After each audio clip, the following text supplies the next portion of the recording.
Good morning friends, कैसे हैं आप सब। आशा करता हूं कि आप सब बढ़िया होंगे। आज हम बात करेंगे मगध साम्राज्य के बारे में। ठीक है, हमने पिछले अध्याय में देखा सिंधु घाटी सभ्यता के बारे में और वैदिक सभ्यता के बारे में। अगर आप सिंधु घाटी सभ्यता और वैदिक सभ्यता वाले वीडियो नहीं देखे हैं तो आप जा करके हमारे चैनल पे देख सकते हैं। आज हम बात करेंगे महाजनपदों के बारे में। ठीक है, तो 6ठी शताब्दी ईसा पूर्व में भारत के उत्तरी भाग में एक विशाल साम्राज्य का स्थापना हो रहा था। इसमें भी वैदिक सभ्यता में छोटे छोटे कबीले थे। ये कबीले अब जनपद में बदलते जा रहे थे, क्योंकि बिहार, उत्तर प्रदेश की पूर्वी भाग, पश्चिम बंगाल, उड़ीसा और झारखंड, इन क्षेत्रों से लोहे की खोज हो चुकी थी। लोहे की खोज 6ठी शताब्दी ईसा पूर्व में होने के पश्चात इन क्षेत्रों में कृषि में काफी अधिक परिवर्तन आए। कृषि में अधिक परिवर्तन आने के कारण ये जो छोटे छोटे कबीले थे, इन कबीलों के अंदर अब धीरे धीरे परिवर्तन आ रहा था और ये कबीले अब बड़े होते जा रहे थे और ये कबीले अब जनपदों में बदल चुके थे। देखते ही देखते पूरे भारत के उत्तरी भाग में 16 महाजनपदों का उदय हो जाता है। इन 16 महाजनपदों की जानकारी हमें बौद्ध धर्म की पुस्तक अंगुत्तर निकाय एवं जैन धर्म की पुस्तक भगवती सूत्र से प्राप्त होता है। इन महाजनपदों में सबसे शक्तिशाली महाजनपद मगध महाजनपद था।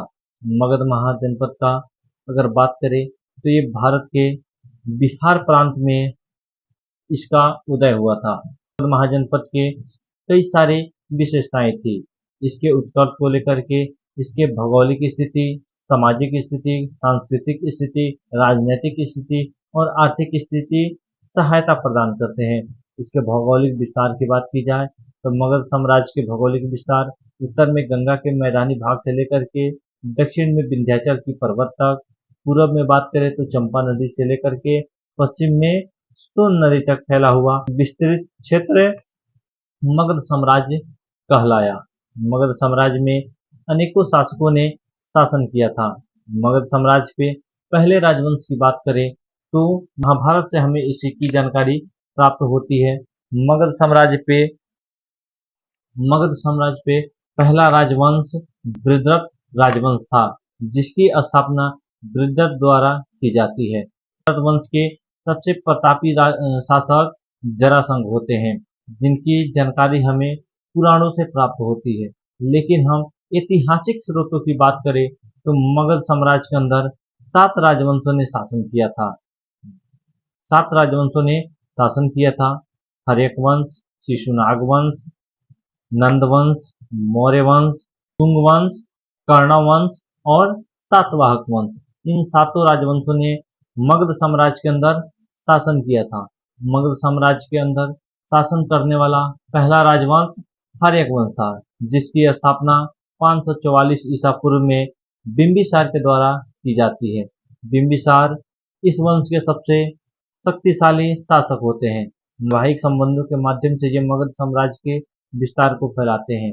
प्रथम विवाह इन्होंने कौशल नरेश की पुत्री एवं प्रसेनजीत की बहन महाकौशल्या देवी के साथ में करते हैं और उसके बदले में इन्हें काशी दहेज में प्राप्त होता है और वहां से काशी से इनको लगभग 1 लाख की सालाना आय प्राप्त होती थी।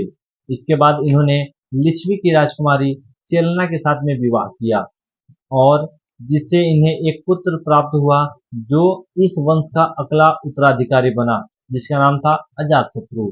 इसके बाद में बात करें हम तो इन्होंने अपना तीसरा विवाह पंजाब की मद्र कुल की राजकुमारी माद्री के साथ में विवाह संपन्न होता है इनका।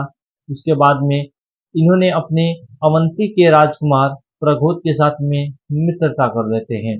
प्रघोत जो पीलिया रोग से पीड़ित थे, इनको इस रोग से इन्होंने सारे वैद्यों ने इनको जवाब दे दिया था कि ये अब बचने वाले नहीं हैं। लेकिन प्रघोत के इलाज के लिए बिंबिसार ने अपने राजकीय वैद्य जीवक को भेजा, जिसके इलाज के पश्चात प्रघोत पूरी तरह से ठीक हो जाते हैं और अवंती क्षेत्र को मगध साम्राज्य के अंदर में मिलाने के लिए तैयार हो जाते हैं। इसके बाद में बात करें तो इन बिम्बिसार को उनके ही पुत्र अजातशत्रु के द्वारा मार दिया जाता है। अजातशत्रु बिम्बिसार की हत्या करके गद्दी पर बैठते हैं और गद्दी पर बैठने के पश्चात इन्होंने लिच्छवियों के साथ में युद्ध आरंभ कर दिया। लिच्छवियों से युद्ध करने के लिए अजातशत्रु ने दो आधुनिक हथियारों का निर्माण किया था, महाशिला कंटक और रथ मूसल। इन दोनों हथियारों के प्रयोग से लिच्छवियों के ऊपर जीत हासिल की अजातशत्रु ने। अजातशत्रु के शासनकाल में ही प्रथम बौद्ध संगति का आयोजन राजगृह या गृहबृज में आयोजित हुई थी। इसके बाद में अजातशत्रु को पुराणों में कुड़ी कहा जाता है। अजातशत्रु के पुत्र उदयन होते हैं। उदयन ने अजातशत्रु की हत्या करके गद्दी पर बैठा। उदयन जो पाटलिपुत्र नगर की स्थापना करते हैं और अपनी राजधानी को राजगृह से बदल करके पाटलिपुत्र कर देते हैं। गंगा, सोम एवं पुनपुन नदी के संगम तट पे पाटलिपुत्र नगर की स्थापना करते हैं और राजगृह या गृहबृज से मगध साम्राज्य की राजधानी को स्थानांतरित करके पाटलिपुत्र घोषित कर देते हैं। उदयन के बेटे होते हैं नागदशक। नागदशक के सेनापति शिशुनाग ने नागदशक की हत्या करके मगध साम्राज्य पे दूसरे राजवंश शिशुनाग वंश की स्थापना करते हैं। शिशुनाग का बेटा कालाशोक होता है जो शिशुनाग वंश का दूसरा शासक बनता है। शिशुनाग एक बार बाजार में घूम रहा था तो घूमने के क्रम में महापद्मनंद से उसकी मुलाकात हो जाती है और महापद्मनंद उसे चाकू से गोद करके बीच बाजार में ही उसकी हत्या कर देता है, क्योंकि महापद्मनंद जो था वो नीच कुल से या निम्न कुल से आता था और वो क्षत्रियों को देखना नहीं चाहता था, जिसके कारण से उसने कालाशोक की हत्या बाजार में चाकू से गोद करके कर देता है और शिशुनाग वंश की अंत करके उसने मगध साम्राज्य पे एक नई राजवंश की स्थापना करता है जिसे हम नंद वंश के नाम से जानते हैं। ठीक है, तो नंद वंश के संस्थापक महापद्मनंद होते हैं और महापद्मनंद के बाद में नंद वंश की गद्दी पर बैठते हैं धनानंद। धनानंद के शासनकाल में ही विश्व विजेता की सपना लेकर के सिकंदर भारत की तरफ बढ़ रहा था। सिकंदर जो था वो यूनान का आक्रमणकारी था। यूनान से पूरे तरह से क्षेत्रों को जीतते हुए, अफगानिस्तान को जीतते हुए वो भारत के अंदर प्रवेश करता है और भारत के अंदर प्रवेश करने के बाद भारत के तक्षशिला प्रांत के राजा आम्बी को हरा करके तक्षशिला को अपने कब्जे में ले लेता है और उसके बाद ये पोरस के साथ में युद्ध करने के लिए आगे बढ़ जाता है। पोरस जो सिंध के राजा थे, सिंध के राजा पोरस के साथ में झेलम नदी के तट पे युद्ध होता है, जिसे झेलम नदी का युद्ध, वितस्तता का युद्ध या हाइडे एस्पिस का युद्ध कहा जाता है। तो इस युद्ध में राजा पोरस बुरी तरह से हार जाते हैं, लेकिन सिकंदर ने इनकी महानता और इनके पराक्रम को देख करके इनके सारे क्षेत्रों को लौटा देता है और बदले में इन्हें सिकंदर के सहयोग करने के लिए कहता है। जैसे ही सिकंदर व्यास नदी के तट पे आता है तब तक चाणक्य धनानंद के दरबार में जा चुके थे। धनानंद के दरबार में जाकर के देखा तो वहां पर धनानंद शराब और मदिरा पान के सेवन करके नृत्य का दर्शन कर रहा था, जिसके कारण चाणक्य काफी अधिक क्रोधित होते हैं और वहां पे कहते हैं, अरे मूर्ख, तुम्हें थोड़ा भी अंदाजा नहीं है कि तुम्हारे इस साम्राज्य के ऊपर कितना बड़ा खतरा मंडरा रहा है। विश्व विजेता की सपना लेकर के सिकंदर भारत की तरफ बढ़ता चला जा रहा है और तुम अपनी भोग विलासता और मदिरापान और नृत्य में लिप्त हो चुके हो और तुम अभी भी संभल जाओ, सेनाओं को संगठित करो, तैयार करो और सिकंदर के साथ युद्ध लड़ने के लिए तैयार हो जाओ। लेकिन धनानंद उनकी शिखा पकड़वा करके और राजमहल से बाहर फेंकवा देता है। तभी वहीं पे चाणक्य एक प्रतिज्ञा लेते हैं कि जब तक हम तुम्हारे इस घमंड को तोड़ ना दे, तुम्हारे इस वंश का विनाश ना कर दे, तब तक हम अपनी इस शिखा को नहीं बांधेंगे। और इस क्रोध से चाणक्य आते हैं फिर तक्षशिला। चाणक्य ने अपनी कूटनीति के कारण भारत से सिकंदर को वापस भेजने में सफल हो जाते हैं।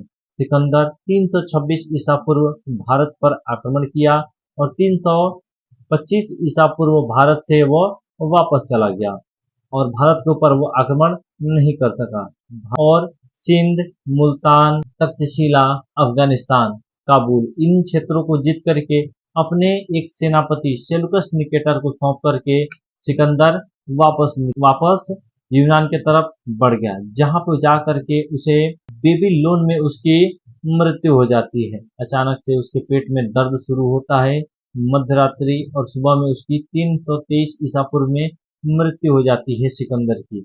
इसके बाद सेल्यूकस निकेटर भारत के इस पश्चिमोत्तर भाग के ऊपर शासन करते रहता है और तब तक चाणक्य भी मगध साम्राज्य के आसपास वाले राजाओं की सहायता से घनानंद के घमंड को तोड़ करके और नंद वंश का अंत करके 323 ईसा पूर्व में कहीं कहीं 322 भी देता है, तो 323 या 22 ईसा पूर्व में मगध साम्राज्य की गद्दी पर मौर्य वंश की स्थापना करता है और मौर्य वंश के संस्थापक चंद्रगुप्त मौर्य होते हैं। चंद्रगुप्त मौर्य 323 ईसा पूर्व में गद्दी पर बैठते हैं।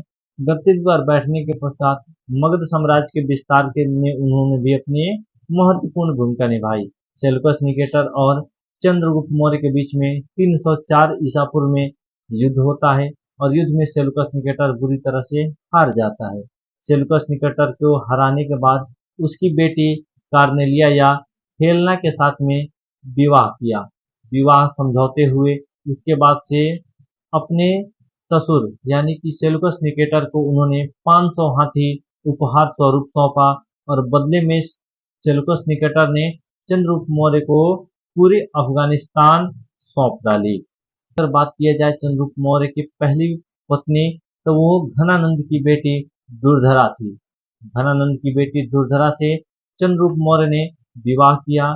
चंद्रगुप्त मौर्य ने शुरुआत में तो बौद्ध धर्म के अनुयायी बने, लेकिन अंत के क्षणों में अपने जीवन को त्यागा जैन धर्म के अनुसार।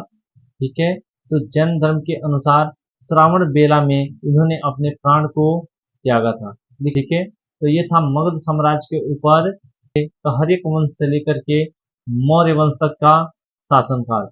इस वंश के महान शासक जिसे चक्रवर्ती सम्राट कहा जाता है, उनके बारे में अब हम कल जानेंगे। ठीक है, धन्यवाद। अगर आप हमारे चैनल पर नए हैं तो उसे सब्सक्राइब कर दें और हमारे वीडियो को लाइक और शेयर करते रहें ताकि हमारा मनोबल बढ़ता रहे।